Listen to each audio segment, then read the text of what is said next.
L'épisode que vous allez écouter s'annonce à la fois passionnant et très chill. Posez-vous avec un petit thé, faites votre vaisselle, votre ménage. Nous, on s'occupe du reste avec Kemaïs Ben Lagdar.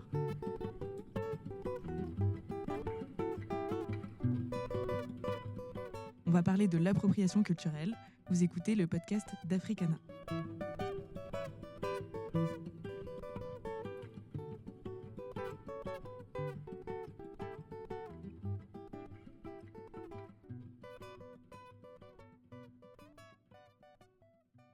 Kemaïs, merci et bienvenue sur le podcast du Club d'Africana de l'École normale supérieure de la rue d'Ulm. Ce podcast est porté par la radio Fréquence de l'ENS-PSL.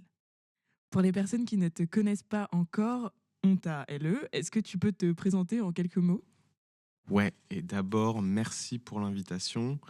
Donc, je m'appelle Kemaïs Ben Lagdar et je suis doctorant à Paris 1, Panthéon-la-Sorbonne, en partenariat avec l'Institut français de la mode en histoire de l'art et en histoire de la mode. Voilà. On a une première question pour toi. D'abord, qu'est-ce que l'appropriation culturelle et quelle serait l'origine de cette appropriation culturelle ? Le 19e, avec la fétichisation des sociétés extra-européennes, la colonisation, l'orientalisme, etc. Est-ce qu'on peut voir un lien entre la colonisation au 19e, 20e siècle et l'appropriation culturelle ? Il y a une image qui me vient en tête, c'est celle de Pierre Loti, écrivain français orientaliste, qui s'habillait entre guillemets à l'oriental. Et chez lui, il avait des objets collectionnés un peu partout dans le monde arabe et islamique, un peu comme une sorte de Capharnaüm. Quelle passerelle peut voir entre d'un côté la colonisation et de l'autre l'appropriation culturelle? C'est pas mal de faire un lien avec Pierre Loti. Je l'adore, cet écrivain. En plus, j'en parle pas mal parce qu'il va beaucoup inspirer la mode. C'est une figure tutélaire un peu de l'orientalisme français. Euh, J'aime bien l'idée aussi que tu dises Capharnaüm pour sa maison. En fait, elle a été surnommée la maison des mondes. Globalement, il faisait énormément dans le cadre de sa profession, il faisait énormément de voyages, il ramenait énormément de choses. Et dans sa maison à Rochefort, il décide d'aménager des salles. Donc tu as la salle chinoise, tu as la salle arabe, tu as la salle du Moyen-Âge, etc. Et donc, c'est une reconstitution aussi bien genre temporelle que géographique de monde. Pierre Loti, comment est-ce qu'il se procure ces objets et comment est-ce qu'il fait la décoration de ces salles? Bah, globalement, ouais, en collectionnant de façon un peu illicite un peu partout dans le monde, quoi, c'est ça. Donc, du coup, ça me permet de rebondir sur ce qu'on entend par l'appropriation culturelle. C'est un sujet qui est hyper difficile à définir, parce qu'en fait, on se rend compte, déjà, peut-être avant de commencer à le définir, c'est un terme en fait qui est présent dans plein d'héritages disciplinaires très différents. Et en fait, on utilise le terme appropriation culturelle pour dire des choses et son contraire. Donc, du coup, il n'y a pas une seule définition de l'appropriation culturelle. En revanche, celle qui fait office de seule et unique, disons, dans le débat public aujourd'hui, et lorsqu'on dit appropriation culturelle, on se réfère à la définition qu'en donnent les études postcoloniales. Et globalement, dans un cadre d'interculturalité, d'échange culturel, en gros, on, on va, en fait, on va croiser les notions de domination dans le cadre justement de l'échange culturel.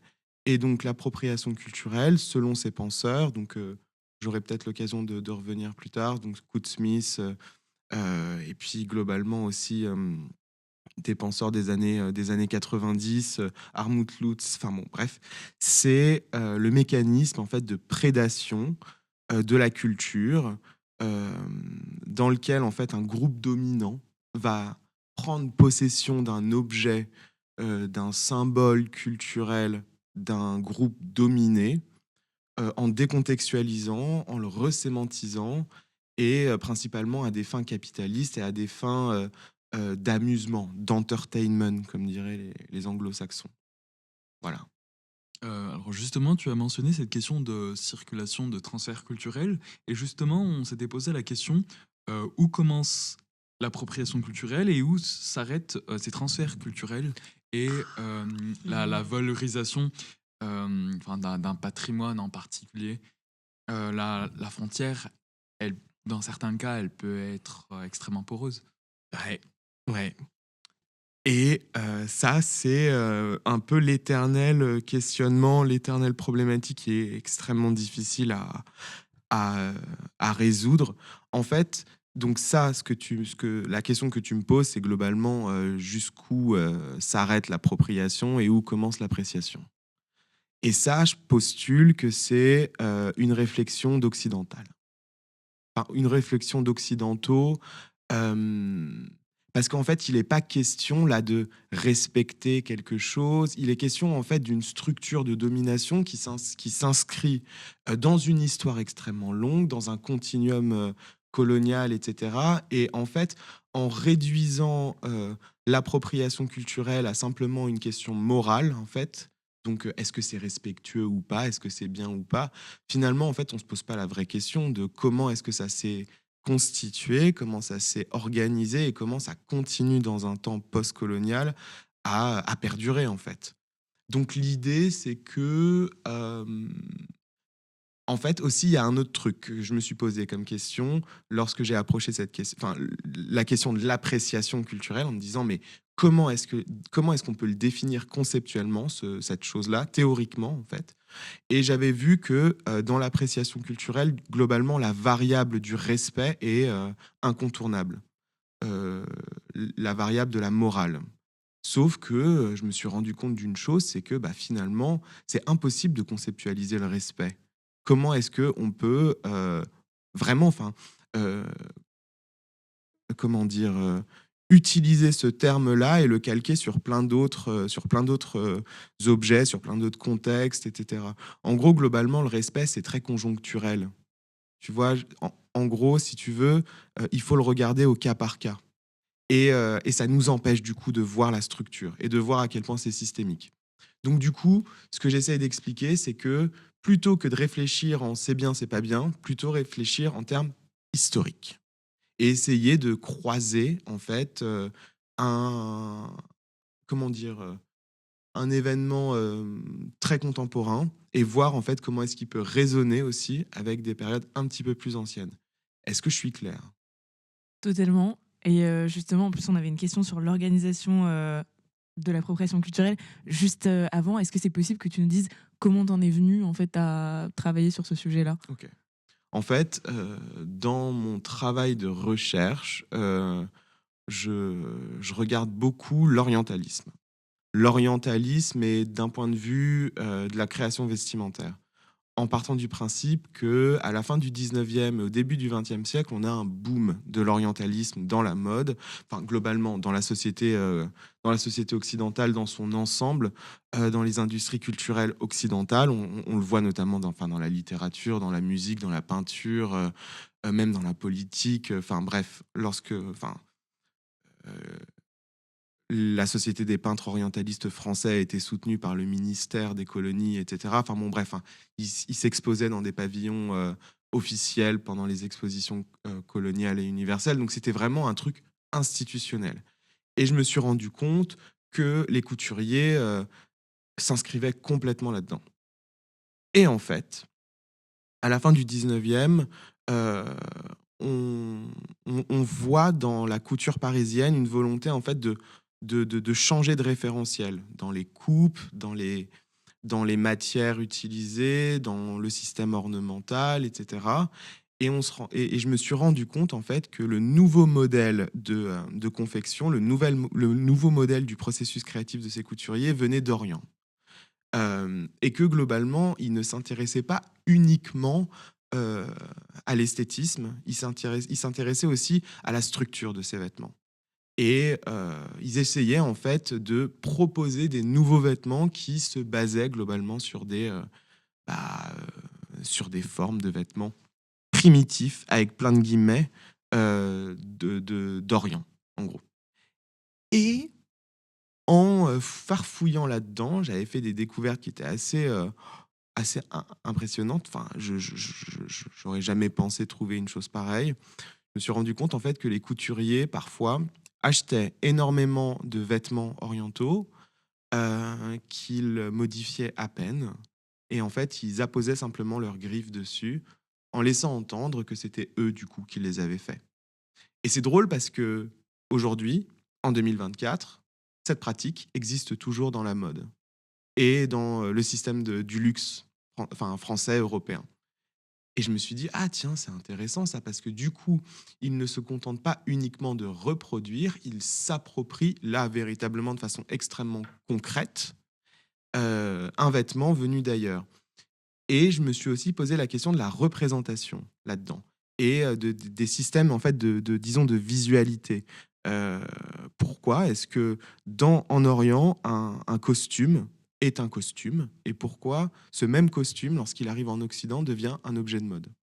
Tu vois en fait pourquoi est-ce que ce même objet à des endroits différents de la planète change complètement de sens? Et donc, en fait, voilà, j'en suis venu de cette manière-là, à me questionner autour de l'appropriation culturelle et à me rendre compte, en fait, que c'est un gros truc, que l'appropriation culturelle, globalement, c'est au fondement du processus créatif de la mode contemporaine, du système de la mode contemporaine. Pour rebondir sur ce que tu viens de dire, il y a un lien très fort entre l'appropriation culturelle au 19e siècle et la colonisation française en Algérie en 1830. Est-ce que tu as pu dresser des liens entre Ouais. ce phénomène de domination sociale et l'arrivée des forces coloniales en Algérie et une destruction aussi massive de structures urbaines et de l'appropriation Ah bah ouais, coloniale? ça, c'est le moins qu'on puisse dire. Euh, Oui, typiquement, on s'intéresse énormément aux indigènes et à leur manière de s'habiller, à leur manière de tisser aussi. En 1889, sur l'esplanade des Invalides, donc dans la session coloniale de cette exposition, euh, on va organiser des os humains et notamment une exhibition humaine assez incroyable d'ailleurs, avec des photos dans la presse et des gravures dans la presse qui sont assez folles, où on voit justement des tisserandes kabyles, des tisserandes algériennes réaliser des burnous, ou filer de la laine, ou réaliser des tapis. En fait, c'est vraiment, on voit vraiment une action-réaction, c'est-à-dire qu'il se passe quelque chose dans le contexte colonial ou dans un contexte géopolitique, ça se traduit directement dans la mode. C'est aussi très visible, par exemple, à la toute fin du 19e siècle et tout début du 20e siècle. Donc, du coup, on a par exemple la révolte des Boxers en Chine, qui va être un événement extrêmement important de coalition de toute la puissance européenne contre des dissidents chinois. On ne parle que de ça dans les journaux. Ensuite, quelques temps après, il va y avoir la guerre russo-japonaise. Et en fait, je le dis à mes étudiants, ça, c'est un petit peu comme aujourd'hui avec l'Ukraine. C'est-à-dire que avant que la Russie n'agresse l'Ukraine, personne ou très peu de personnes ne pouvaient, enfin, pouvaient en gros localiser sur une carte du monde l'Ukraine. Alors, à partir de mars-avril 2022, tout le monde était spécialiste de la géopolitique de l'Ukraine. C'est exactement ce qui se passe au début du XXe siècle avec la guerre russo-japonaise. En gros, globalement, tout le monde en parle, toute la presse en parle. Et j'ai trouvé pas mal d'articles justement dans des chroniqueuses de mode qui nous disent, étant donné qu'il est de bon ton d'être extrême oriental, en ce moment, mesdames, agrémentez vos tenues de broderie japonaise ou de broderie chinoise, etc. Donc en fait, il fallait associer son costume, en gros, globalement, à son discours, quoi, à sa conversation dans les salons feutrés, parisiens, etc. Donc du coup, les couturiers, ils intègrent, mais vraiment, mais presque instantanément ce truc-là, quoi. Et aussi, la colonisation, elle permet d'organiser administrativement ces pays-là. Donc du coup, d'organiser un pillage beaucoup plus systématique et méthodique, quoi. Euh, le Japon, l'Empire perse, le Maghreb, etc., c'était des contrées qui n'étaient pas sous domination française. Donc, du coup, c'était un peu plus compliqué en matière de circulation d'objets. Là, maintenant, c'est eux la puissance. Bon, bah, voilà. D'un point de vue impérialiste, ils vont essayer de devenir, comment dire, oui, d'avoir le monopole sur le commerce international, et ça va leur permettre très clairement euh, de constituer leur collection muséale, de donner en fait du grain à moudre à toute la création contemporaine, enfin de l'époque en tout cas. Voilà. Et ben justement, sur cette organisation économique, aujourd'hui, quand on parle d'appropriation culturelle, on a souvent en tête d'un côté des grands groupes, des multinationales, et de l'autre côté des personnes, des artisans par exemple, qui sont folklorisés, précarisés. Euh, Qu'est-ce que tu penses de cette vision-là, qui est peut-être très caricaturale, et comment on dépasse les schémas d'appropriation culturelle qui sont les nôtres aujourd'hui? Mm. Bah, globalement, tu as un grand dominant et un grand dominé. Sauf qu'on ne peut pas en rester là. On ne peut pas rester sur cette posture binaire parce que finalement, en conservant cette posture, finalement, le dominé entretient sa domination. De dire en fait qu'il y aurait un centre créatif qui serait l'Europe et des bidonvilles globalement, ou du moins le Sud global comme on aime bien l'appeler, c'est vraiment en fait entretenir cette binarité. Et c'est pas ok du tout. Enfin, c'est pas supportable. Euh, donc du coup, en fait, moi je pense que c'est vraiment la future génération d'historiens de l'art et d'historiens de la mode qui doivent véritablement se saisir de ces questions et intégrer dans leur offre pédagogique des, euh, des cours d'histoire qui ne seraient pas uniquement centrés sur la haute couture parisienne. Enfin, du moins, des cours d'histoire de la mode. Et donc, du coup, en fait, j'essaye de le faire. C'est très compliqué de le faire parce que les sources manquent de temps en temps, quand même, mais d'essayer, en fait, de penser une histoire globale, donc de la mode. Ça, c'est un mouvement qui a été largement institué, notamment par Giorgio Riello, qui traite de ces questions-là, justement, sur les circulations d'un point de vue global, mondialisé. Mais enfin, ça nous permettrait de vraiment de challenger l'idée en fait de the West and the rest.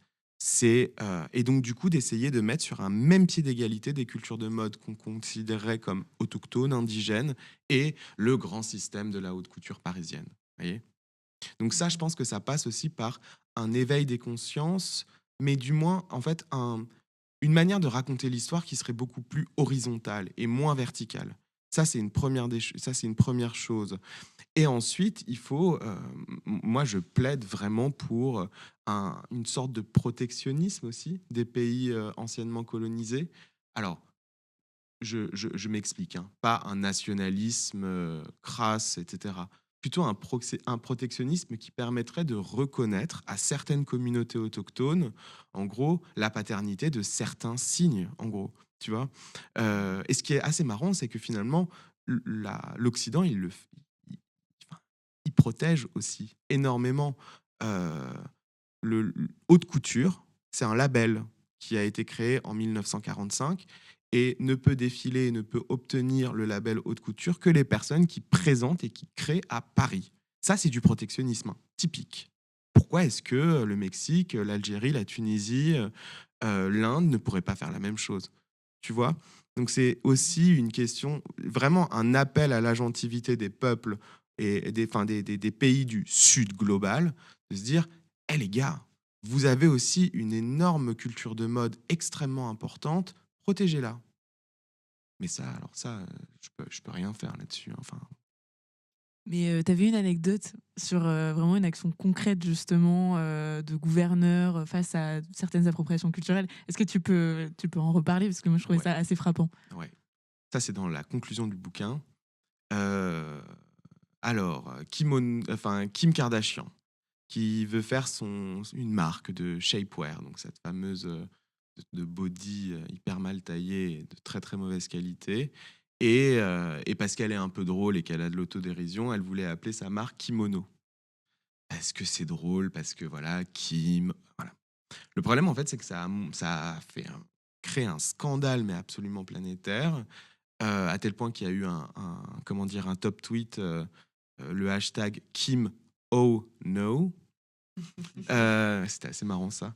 Et en fait, le maire de Kyoto qui va publier sur Twitter une lettre ouverte enjoignant Kim K de répondre en fait.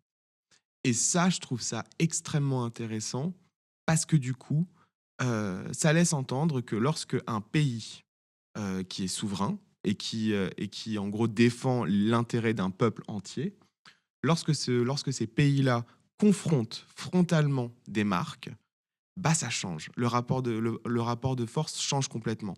Parce que aussi puissante qu'elle puisse être, une marque sera toujours inférieure à un pays souverain. Et donc, en plus de ça, il y a un autre truc qui est cool, c'est que l'appropriation culturelle n'est plus du tout un débat autour de la morale, mais ça devient un débat diplomatique. Et ça, je me dis que c'est vraiment un levier assez intéressant à actionner, quoi. Alors justement, tu parles d'un objet qui devient presque diplomatique. Je suppose que c'est des sujets qui sont assez brûlants aujourd'hui de parler de l'appropriation culturelle. Euh, et c'est aussi au cœur de conflits, de tensions, de choses comme ça. Comment a été l'accueil finalement de ton projet, de tes recherches dans les différents milieux universitaires, militants, artistiques et même dans la presse? Ça fait quoi de travailler sur l'appropriation culturelle aujourd'hui? Eh ben, c'est compliqué et en même temps, je vais pas me plaindre, ça se passe globalement bien. Parce que alors, effectivement, il faut montrer patte blanche. Il faut montrer que, c'est solide, théoriquement parlant, quoi. Que du moins, enfin, tu as fait l'historiographie, tu as été, oui, tu es solide, quoi, et tu sais de quoi tu parles et voilà. Donc ça, c'est peut-être, mais globalement, c'est pour toutes les recherches, hein. Enfin, il faut, voilà, bref. Heu, En revanche, face réseaux sociaux, là, bon, là, c'est un petit peu plus compliqué parce que globalement, les gens ne comprennent pas, heu, que je suis pas un excité de la race et que globalement, j'ai pas envie de jeter de l'huile sur le feu et que mon projet de bouquin justement et puis mon projet, de thèse, c'est précisément d'essayer d'historiciser la chose, d'apporter des débats, de cadrer l'appropriation culturelle. Aujourd'hui, tu ouvres Twitter ou, Instagram, tu as genre, autant de définitions de l'appropriation culturelle que d'internautes sur les réseaux, quoi. Et donc du coup, enfin, ça, c'est parce que ces gens-là, n'ont pas fait le travail de recherche que j'ai fait, typiquement. D'essayer de cadrer le concept, quoi. Et et voilà, donc vraiment, c'est l'idée de donner de la matière à penser à des gens pour nuancer la chose. Et globalement, c'est bien reçu, dans mon cercle. Un petit peu plus compliqué, dans la mode, parce qu'en fait, quand même, enfin, il me semble que c'est assez vertigineux, cette histoire, de dire que le processus créatif de la mode occidentale se fonde sur un mécanisme de prédation. Ça voudrait dire que pour pouvoir sortir de ça, il faudrait repenser l'intégralité du processus créatif qui a été un impensé depuis plusieurs siècles. Bah, évidemment qu'ils sont pas saucés et évidemment qu'ils ont un peu, qu'ils ont pas envie d'y penser, quoi. Donc évidemment qu'il y a des, et puis tu le vois bien aussi, un cas d'appropriation culturelle n'en chasse pas un autre. Donc c'est-à-dire qu'en fait, ça se reproduit tout le temps, tout le temps, tout le temps. Donc on comprend bien que finalement les gens, n'ont pas intégré la chose de façon en fait, concrète, quoi, profonde. Je sais pas si je réponds à ta question ou pas? Si, si, totalement. Mais donc, ça a été globalement bien accueilli, sauf, on va dire, dans la mode. Mon directeur de thèse qui me dit à un moment: «Du don, vous y allez pas avec le dos de la cuillère?» Et je lui ai répondu: est-ce que conceptuellement, est-ce que théoriquement ça se tient?» Il m'a dit: «Oui, oui, ça se tient». Je lui ai fait: «Bah, voilà, c'est le principal». Oui, donc Oui, voilà. Donc, évidemment, c'est-à-dire que dans la recherche, à partir du moment où ça se tient théoriquement, c'est bon. Dans la mode, il y a plus ah de bah mal non, ah bah à évidemment, accepter. évidemment. Ouais. Mais peut-être qu'il y a eu des réflexions féministes de la même manière sur l'organisation de la mode, de l'industrie de la mode, et que les réactions étaient similaires, je sais pas. Totalement, totalement, totalement. Il y a un exemple qui me vient en tête et qu'on aimerait bien discuter avec toi. C'est celui d'Yves Saint-Laurent, Mmh. un des représentants de la haute couture française et parisienne par excellence. Le Et apparemment, il y a eu un tournant dans sa carrière le moment où il a fait sa rencontre avec Marrakech. Il a grandi à Oran, en Algérie, et avec son compagnon, une résidence secondaire à Marrakech. Et dans cette histoire de la mode, il y a eu l'introduction de la couleur et de nombreux motifs. Et justement, ce que je trouve intéressant dans le cas d'Yves Saint-Laurent, on peut parler d'appropriation culturelle, mais c'est surtout dans l'histoire marocaine, où actuellement il y a la Fondation Majorelle, il y a le musée Yves Saint-Laurent aussi à Marrakech, qui fait un peu la fierté de la ville. Euh, Peut-être tu pourrais nous dire Ouais. quelques mots sur le cas de d'Yves Saint-Laurent et dans quelle mesure il est compliqué, de par son histoire familiale à Mmh. Oran et de par son parcours, Mmh. et aussi du rapport des Marocains à ce Mmh. personnage. Mmh. Alors c'est marrant parce qu'en fait Saint-Laurent, j'ai écrit deux mémoires sur lui. J'avais bossé à la Fondation Saint-Laurent avant que ça devienne le musée, donc je le connais pas trop mal, ça va. Euh, Alors Saint-Laurent, c'est drôle que tu dises ce que tu as dit sur il découvre la couleur et le soleil. Ça c'est vraiment le cliché du Parisien qui vit à 12 degrés toute l'année avec des nuages et qui se retrouve en Méditerranée et qui découvre le soleil et la chaleur. C'est exactement la même chose. On peut faire clairement un lien entre ce que Saint-Laurent dit justement là-dessus, j'ai découvert la couleur, et Eugène Delacroix qui, lorsqu'il arrive au Maroc, dit exactement la même chose. Euh, Saint-Laurent, pourquoi est-ce que je l'aime bien et pourquoi est-ce que je le déteste en même temps? Putain. Alors vraiment, ça c'est vraiment il va falloir que je m'allonge. Euh,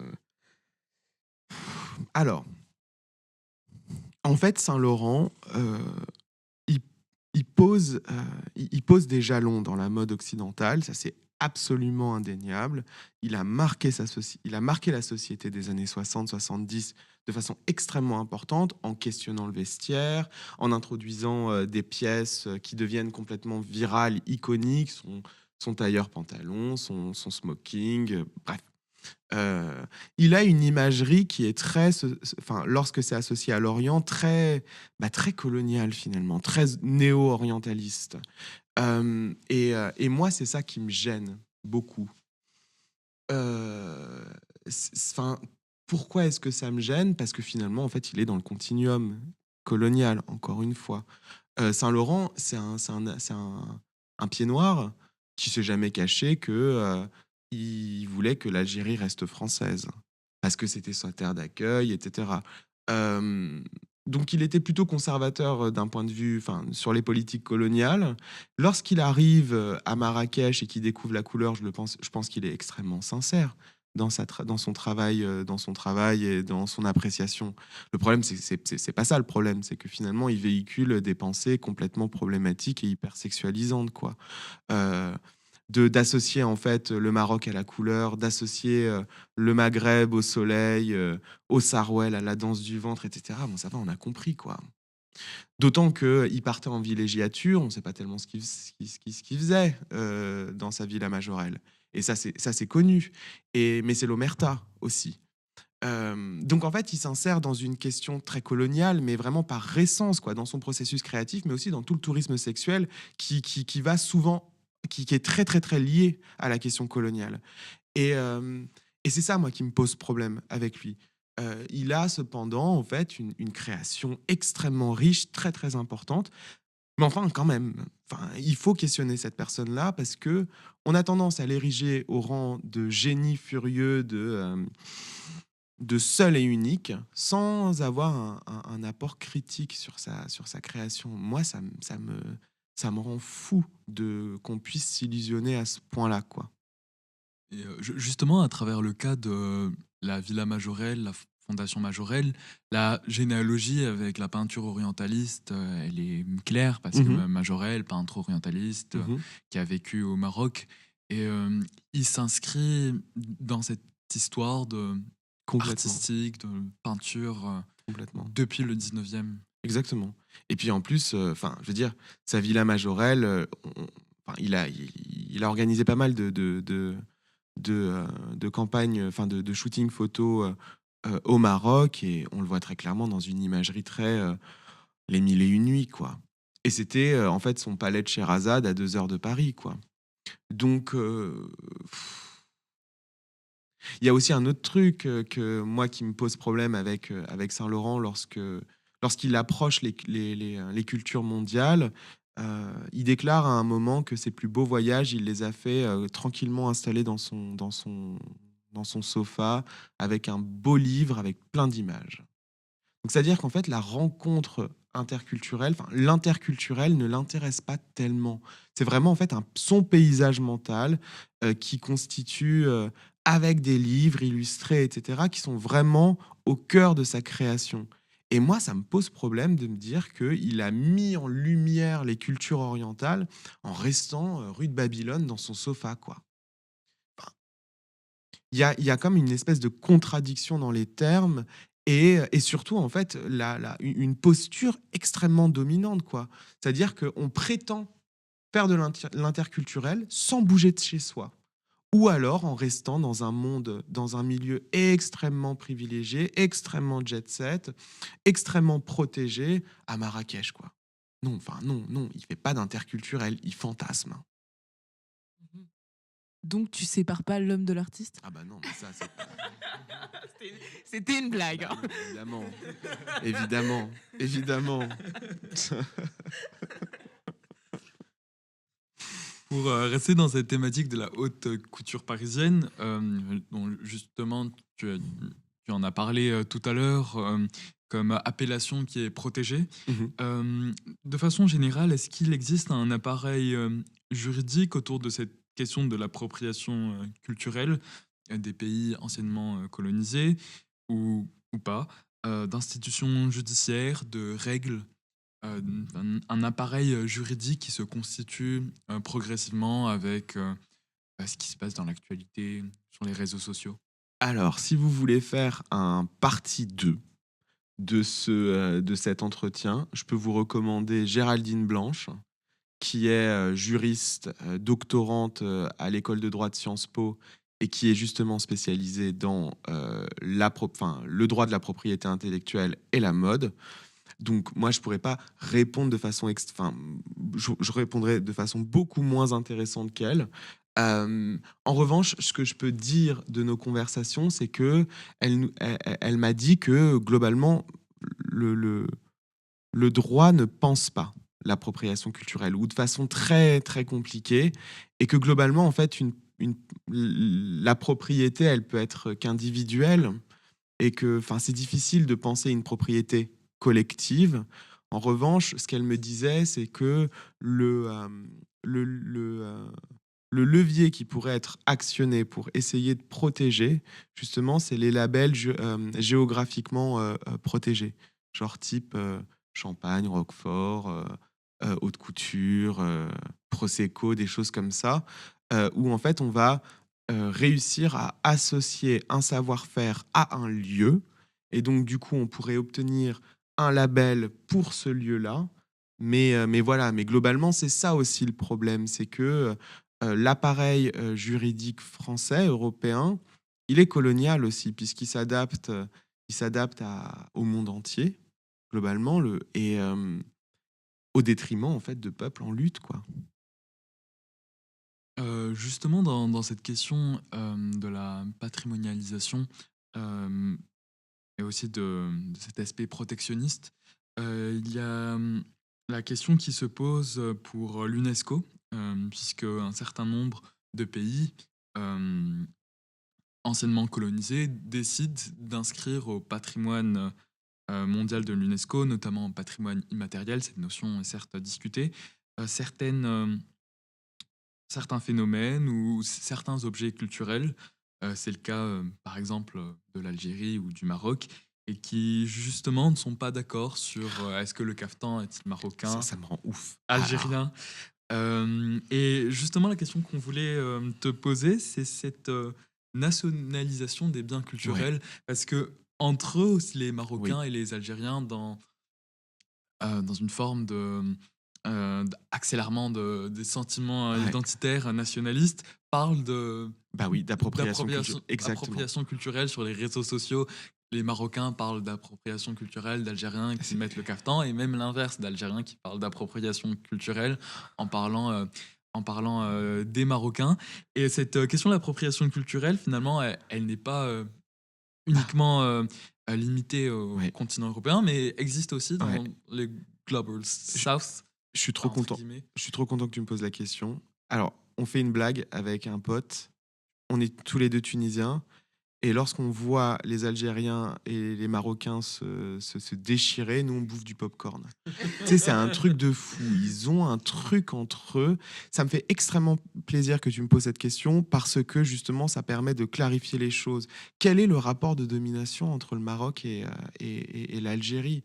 Je veux dire, c'est un peuple qui a été plutôt... Enfin, c'est une guerre fratricide, ce truc-là. Est-ce qu'il y a des rapports de domination qui se mettent en place? Tu vois, en fait, je trouve ça extrêmement problématique et même dangereux d'utiliser un terme qui est, en fait, qui est cadré dans une histoire coloniale, dans une histoire génocidaire, dans une histoire extrêmement longue aussi, pour des espèces de querelles intestines absolument débiles et surtout nationalistes entre deux pays mitoyens. En fait, qu'on soit extrêmement clair, ce n'est pas le Maroc qui a inventé le caftan. Le caftan est c'est un terme qu'on retrouve dans les civilisations pré-islamiques en Asie centrale. Qu'est-ce que le Maroc a fait? Il s'est à un moment saisi de ce savoir-faire qu'il a magnifié. Mais c'est pas lui qui a inventé ça. Au même titre que l'Algérie n'a non plus rien inventé, ou du moins elle a pu inventer certaines choses, magnifier certaines choses, mais en fait le Maghreb est une terre de passage par définition, avec les Arabes qui passent, les Occidentaux, les morts, enfin les populations venant d'Al-Andalus, etc., l'Empire ottoman, ensuite les Français. Enfin, comment est-ce que c'est possible? J'entendais par exemple les Algériens dire que le caracou a été inventé par eux. Bon, je ne sais pas si vous voyez ce que c'est.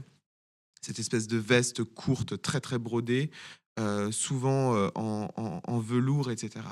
Oui, la broderie peut être endémique de certaines régions et de certaines villes d'Algérie.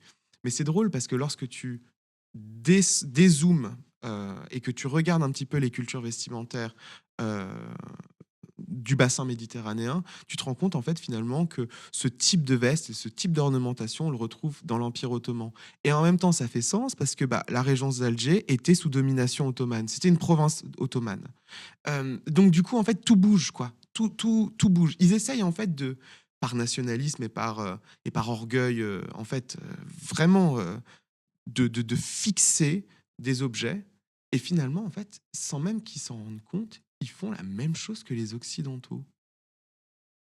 Et moi, j'arrive pas à comprendre ça. Enfin, c'est un truc de dingue. Dans le cas du Caraco, justement, c'est marrant que tu mentionnes. Sur les réseaux sociaux, il y a une actrice de la série Casa de Papel au festival du cinéma à Annaba qui est espagnole et qui a porté le Caraco, et ça fait la fierté de certains internautes algériens. euh, qui, justement, ne voient pas ça comme une appropriation culturelle, mais comme une personne qui s'intéresse à la culture algérienne. On retrouve ça aussi chez certains internautes marocains, lorsqu'un artiste ou une personne étrangère porte un habit marocain, ça fait la fierté de certains internautes qui montrent une forme de finesse du vêtement marocain ou algérien. Alors c'est marrant parce que du coup, une Espagnole qui porte le caraco, c'est OK. Par contre, un Marocain qui porte le caraco, là, c'est de l'appropriation culturelle, etc.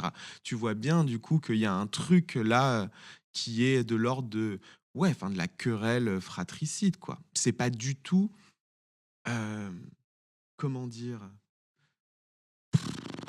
c'est pas du tout cohérent et enfin, il faut essayer de sortir de ces postures-là, quoi, et vraiment organiser un travail historique, qui croise les sources et qui revient un petit peu aux sources des choses. Tu vois, genre juste pour utiliser un terme, enfin, j'avais travaillé sur la chéchia en Tunisie, euh, le couvre-chef traditionnel de la Tunisie, voilà. Bon, bref. Le chapeau vraiment, enfin, associé à la Tunisie avec, enfin, le petit bonnet de feutre rouge, voilà. Euh, bon, bah en fait, lorsque tu regardes l'étymologie du mot chéchia, ça vient de chash, qui veut dire l'écharpe là.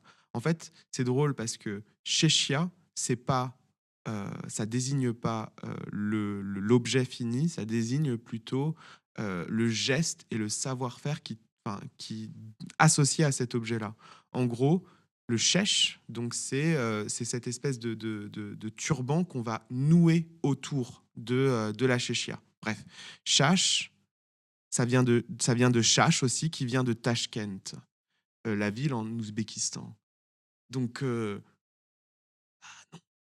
factuellement et de façon très concrète, et en regardant simplement l'étymologie, tu te rends compte que la chéchia n'est pas une invention maghrébine.